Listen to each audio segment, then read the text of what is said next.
All right, so another point of entry at your home that you want to consider securing is your back gate. So I've put a padlock on this, and that's all you really need to do. Now you can get into which type of padlock. Don't worry about it too much.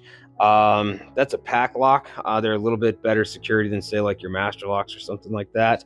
You can find them on Amazon. And anyways, the reason you want to secure your back gate is because potential burglar, someone who's looking to gain easy access on your house, they can just walk right in the back door.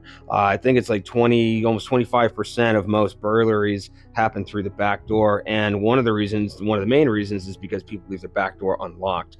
They just forget to lock it. They'll lock up the front, go through the garage, that type of stuff. And we'll work on the garage here in another video series. But they'll forget to lock their back door up. They just don't think, they go out, maybe they got their trash out back, or they do something up, or they just don't go out out back that often, or the kids just play a little bit and they forget to lock the door. So you want to put a gate here because it's another barrier. If I'm the bad guy and I'd spot your house, I'm like, this might be an interesting house to take a look at. I might go through the back door, just because as I come through the back door and I have this little area here, I have a nice little space to work. I have 6-foot walls. I have a fence. I can just close the gates. I can go to work on your house on the back door, window, or something like that, and nobody's necessarily going to be the wiser because there's nobody necessarily watching.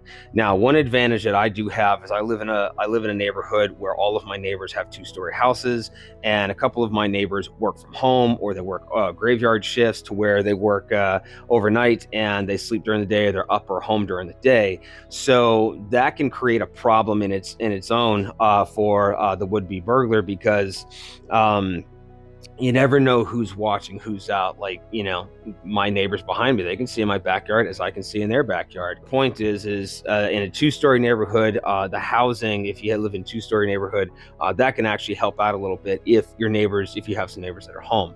Either way, I would still recommend locking the back gates, especially if and I don't have anything back here, but if you're the type to where you got cars back here, you got toys back here, like maybe you got ATVs or dirt bikes you keep in the back, you got a storage shed with a bunch of lawn care tools or something like that, something that I can get away with real quick, load it up, and then take it to a pawn shop or sell it on Facebook Marketplace. Okay, so we want to lock that back gate, and something like just a couple of dollars into a lock is going to help secure that.